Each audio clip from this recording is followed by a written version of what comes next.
Good morning, everybody. So I wanted to give you an overview of what Jenny Odell is doing in Chapter 3 of her book.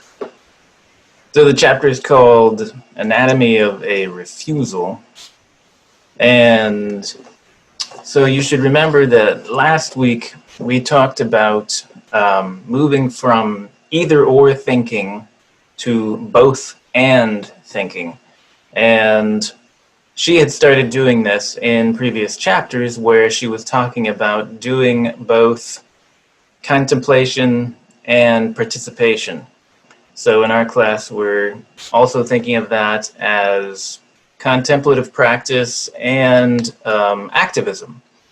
And in the last set of slides during our last Zoom session, we were looking at a comparison between Burning Man as an example of a form of ritualized contemplative practice which arguably has been appropriated by Silicon Valley and other status quo institutions.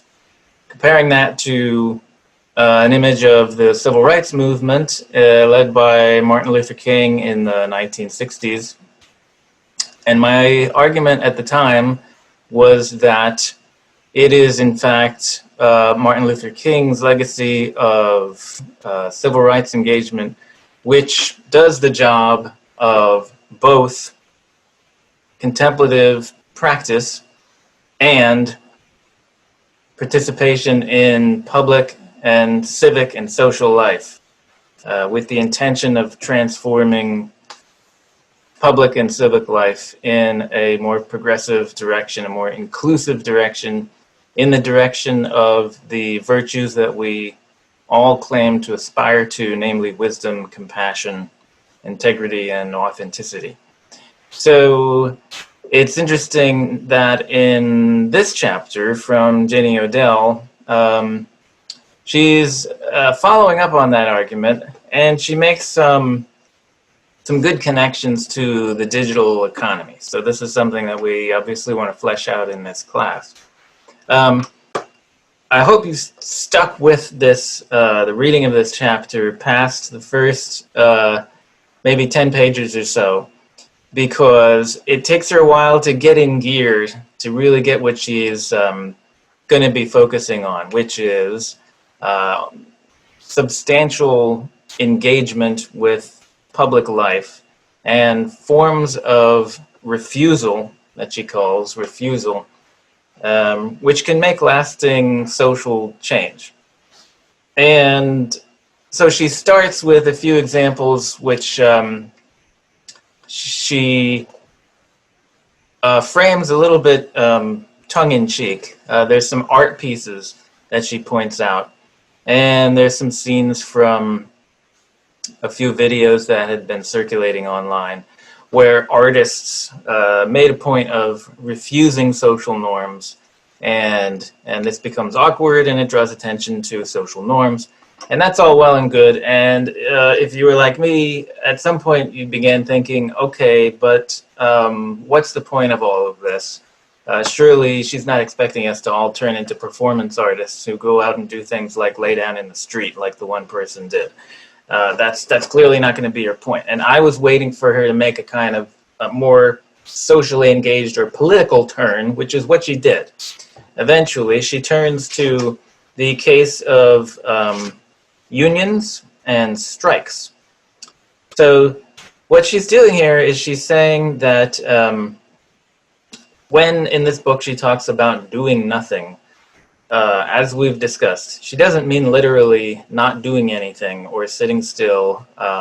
What she means is stepping back from the status quo, stepping back from our habits of mind and our taken for granted social routines, our work routines, our economic routines, taking a step back and looking at what's happening, knowing, understanding what is happening in the world, and then giving ourselves space to envision an alternative if we need one.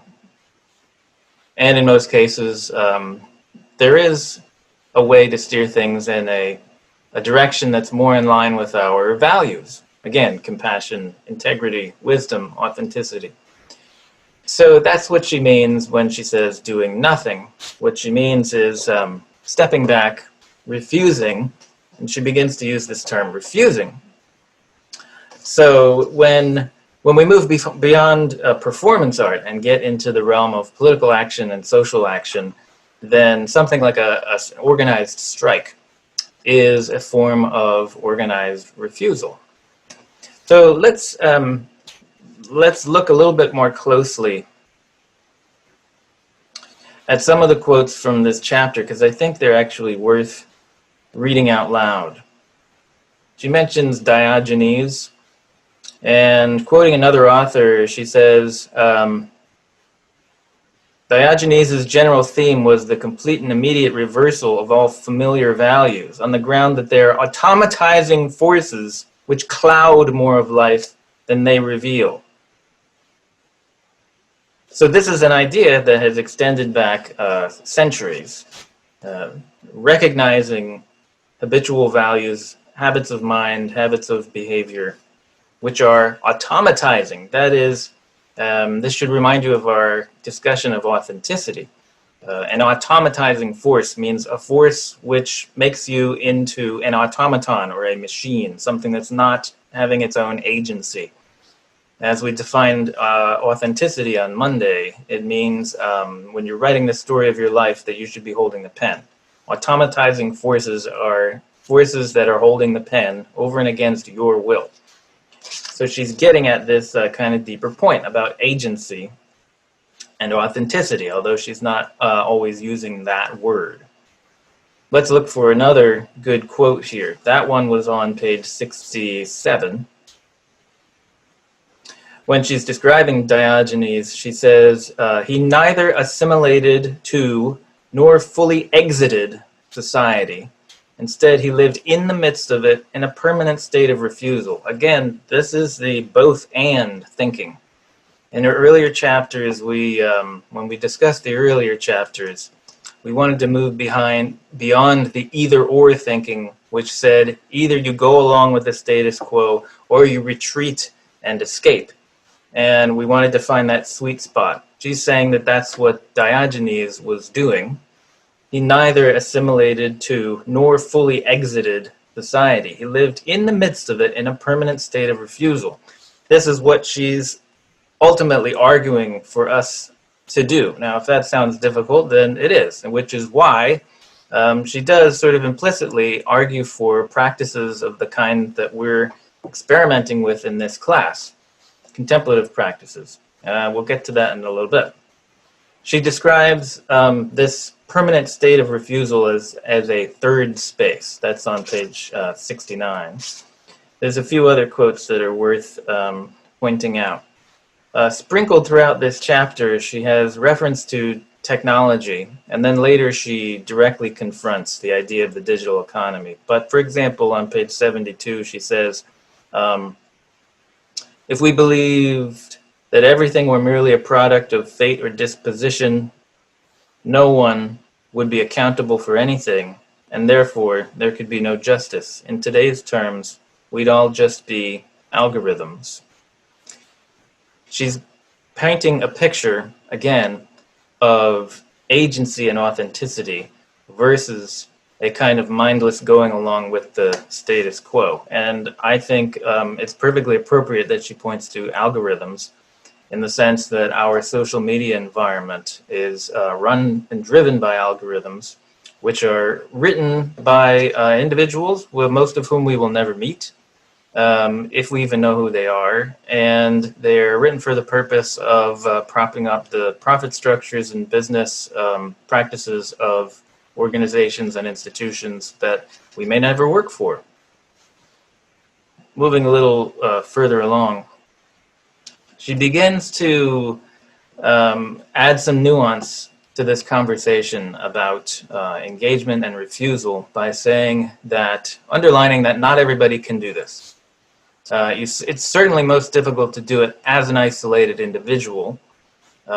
This is why the example of unions is helpful, because that is a form of collective action where your fellow union member or strike participant has your back.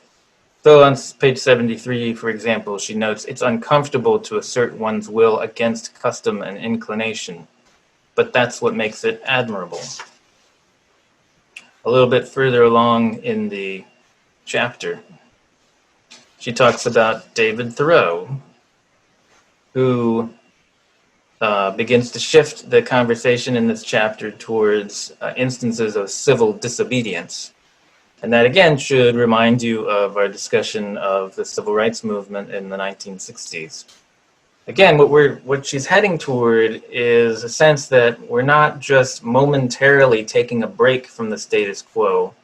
We're creating a way of life and a way of thinking and a way of behaving, not just in isolation with ourselves, but in community with others, in a genuine sense of connectedness with others, which ultimately will transform the environment in which we live our lives.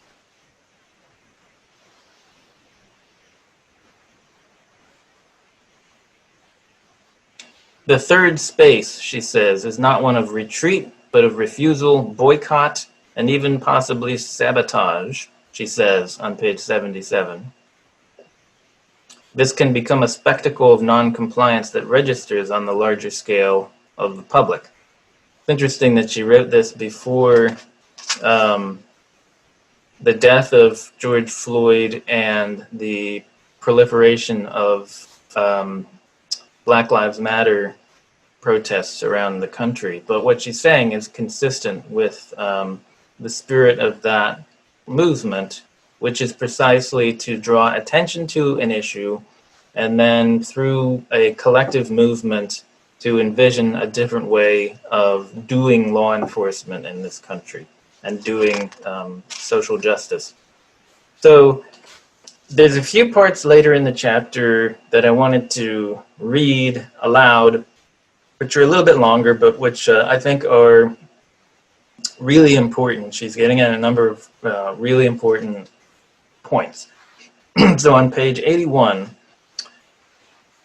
I'm going to read this. She says, if we think about what it means to concentrate or pay attention at an individual level, it implies alignment, different parts of the mind and even the body acting in concert and oriented toward the same thing. To pay attention to one thing is to resist paying attention to other things. It means constantly denying and thwarting provocations outside the sphere of one's attention. We contrast this with distraction, in which the mind is disassembled, pointing in many different directions at once and preventing meaningful action. It seems the same is true on a collective level. Just as it takes alignment for someone to concentrate and act with intention, it requires alignment for a movement to move. Importantly, this is not a top-down formation, but rather a mutual agreement among individuals who pay intense attention to the same things and to each other. I'll pause there for a second, but I'll continue reading. Again, this is page 81. Here, she's really making, in this book, among the clearest connections to our specific focus in class about contemplative practice and mindfulness, which is all about attention, which we've covered in one of the recent quizzes, that it's not really about relaxation or stress relief. That might be a side effect of the primary focus, which is attention, the ability to maintain attention and focus attention. Let me continue. But what she's doing here is that she's making a connection between the individual practice of cultivating and focusing attention and the collective. This is a really key part, especially as we're turning toward the second half of the semester. I draw the connection between individual and collective concentration because it makes the stakes of attention clear. It's not just that living in a constant state of distraction is unpleasant, or that a life without willful thought and action is an impoverished one. If it's true that collective agency both mirrors and relies on the individual capacity to pay attention, then, in a time that demands action, distraction appears to be, at the level of the collective, a life and death matter. A social body that can't concentrate or communicate with itself is like a person who can't think and act. If you think about what she's saying here, this is a really direct indictment of what she's been calling the attention economy. In other words, a simple way to put it is to reduce it to its simplest formations.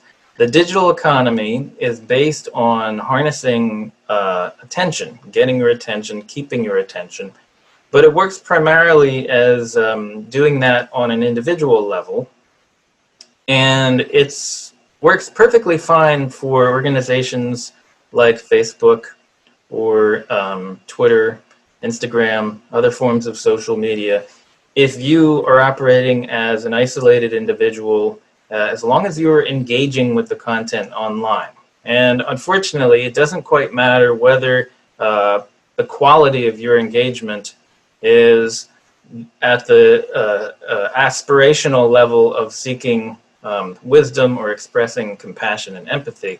It's easier, the lower hanging fruit is in the domain of what we typically think of as vice rather than virtue, namely fear and anger, animosity, anxiety. And if you're operating at that level, engaging at that level, that works perfectly well for the business model, although it might not be sustainable in the long run. It works perfectly well for the business model of these social media companies, but it doesn't work in your long-term interest as either as an individual or for us collectively as a society. It's unsustainable. That's the point that she's trying to make here. A social body, to read this again, page 81, a social body that can't concentrate or communicate with itself is like a person who can't think and act. And just to highlight the what I just said about the sort of low-hanging fruit of vice as opposed to virtue, on the next page, she says, and she's recalling Rosa Parks and the bus boycott during the civil rights movement. She said, the actual play-by-play of the bus boycott is a reminder that meaningful acts of refusal have come not directly from fear, anger, and hysteria, but rather from the clarity and attention that makes organizing possible. In other words, this is what I want you to be doing. I mean, you should be able to read a passage like that and make a direct connection to a critique of our digital economy that we've, presumably you're doing in all of your media studies classes as part of the major. I'll read that again. The play-by-play of the bus boycott is a reminder that meaningful acts of refusal have come not directly from fear, anger, and hysteria. Let's just pause there for a second. What we know about the role, for example, of Facebook in the last presidential election and the current one is that Facebook's algorithms, to use that term again, are particularly good at engaging people at the level of fear, anger, and hysteria. But and that works to the benefit, as the research has shown, and as our own U.S. intelligence agencies have shown, that works to the benefit not of the United States as a civil society, but to the benefit of our international adversaries, for example, Russia, whose programs over the last several years and whose interventions into our electoral process specifically aims to cultivate exactly these, fear, anger, and hysteria. And they'll do it on both sides of the political spectrum, if you want to reduce it to that. Because the idea is that the more people are angry at each other and the more our civil society is in chaos and we're unable to organize, the less powerful we are as a collective civic body. That works for those in positions of power, and it doesn't work for the fundamental values of democracy that we claim to hold dear. there's just a few other quotes that I want to read through here, because in the latter parts of the chapter, as I mentioned, she really gets at she lays the foundation for this idea of refusal. She says that we need to be thinking about the individual and the collective, and she says that we need to be doing those things in terms of attention and our ability to focus and to set aside things, to not pay attention, both to pay attention and to actively not pay attention, right?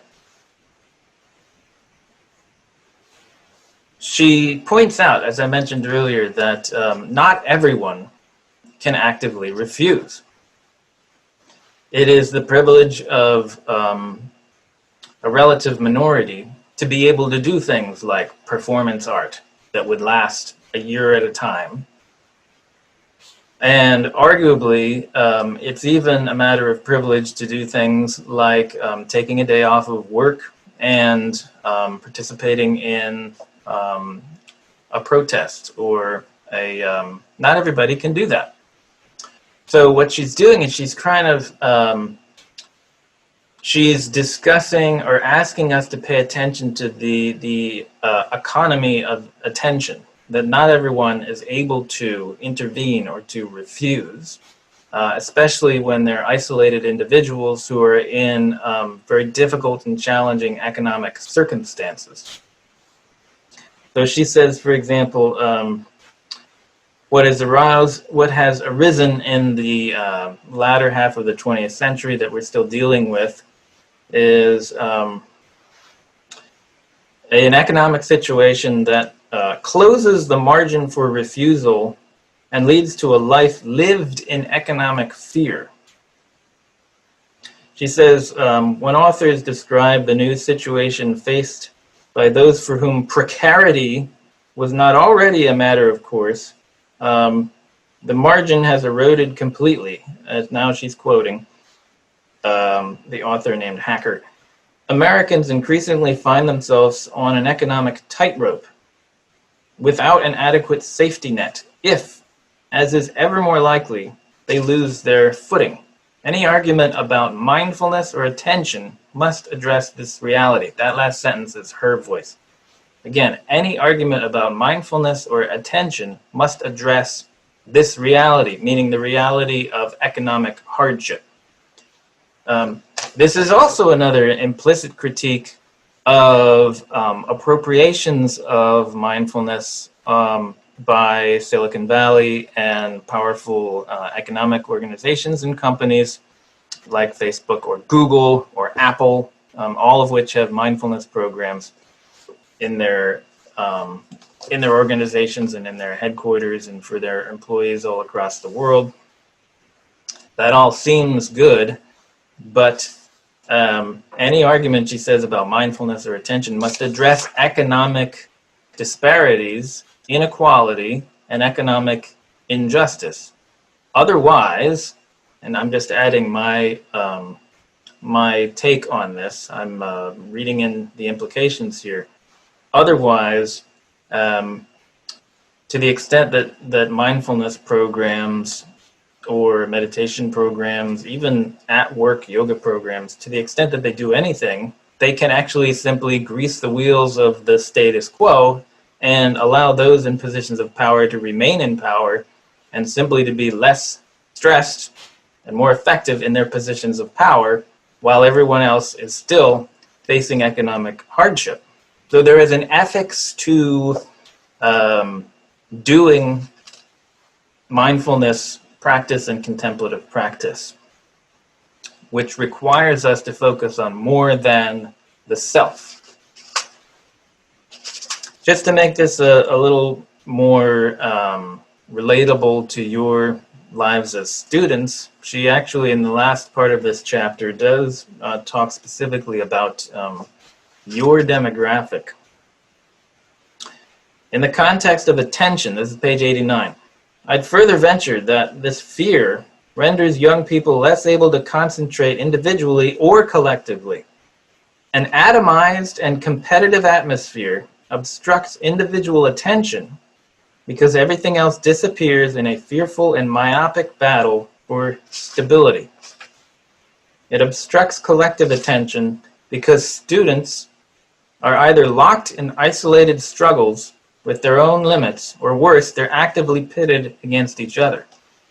I want you to be thinking about whether this strikes you as true, whether it really resonates with your experience as a student now. She's saying, you might be able to put in place individualized practices that make you less stressed, but are you able to focus on broader issues, broader picture issues, to focus your attention, to cultivate attention, and then to partner with your peers, to connect closely, meaningfully, intimately with your peers, to collectively draw attention to the economic situation that you face as you move towards graduation. And if you're not able to do that, then she's suggesting that we need to find ways to do that as soon as possible, because transformation in the direction of justice and equity requires the ability to focus attention and to not remain isolated as individuals. I think there was one other quote that I wanted to read aloud. Page 93 is right at the end of the chapter, where she's kind of bringing this all together. Civil disobedience is page 92. Civil disobedience in the attention economy means withdrawing attention. So in the last part of the chapter, she kind of asks aloud, she's asking herself, she's asking you, what should we do given that the economic situation that we face is one of a so-called attention economy? Should we simply refuse? If we're looking to refuse, does that mean that we turn off our Facebook account? Does it mean that we refuse to follow profiles on Instagram? And her answer is no. In fact, she says, even those actions, like sort of loudly and publicly deciding that you're going to abandon Facebook, becomes to some extent an act of privilege, of the performance of privilege, because some people are relying on Facebook to make connections, to get jobs, to survive in the economy, right? What she wants us to do, again, to go way back to the beginning of the chapter, where she was literally citing the case of the Greek philosopher Diogenes, is to do both actively participating and refusing the status quo at the same time. So what we're trying to do in this class is think, how do we do that with regard to the digital economy, the devices that we use, the platforms that we rely on, the applications that we might download, but also the organizations that we either directly or indirectly deal with, Apple, Google, Facebook, Instagram, Twitter. But even beyond that, the economy as a whole. How does our economy as a whole, even beyond the question of digital media, how does our economy as a whole operate? How is it operating? Is it operating in our best interests? Do we have a chance to step back and to see it for what it is, and to see how it could be otherwise, and to see how we can push it collectively in the direction of something more in alignment with our values: wisdom, compassion, empathy, democracy. So as a final quote here, she says, a real withdrawal of attention happens first and foremost in the mind. What is needed then is not a once and for all type of quitting, but ongoing training. The ability not just to withdraw attention, but to invest it somewhere else, to enlarge and proliferate it, to improve its acuity. We need to be able to think across different time scales when the mediascape would have us think in 24-hour or shorter cycles. to pause for consideration when clickbait would have us click, to risk unpopularity by searching for context when our Facebook feed is an outpouring of unchecked outrage and scapegoating, to closely study the ways that media and advertising play upon our emotions, to understand the algorithmic versions of ourselves that such forces have learned to manipulate, and to know when we are being guilted, threatened, and gaslighted into reactions that come not from the will and reflection, but from fear and anxiety. I'm less interested in a mass exodus from Facebook and Twitter than I am in a mass movement of attention.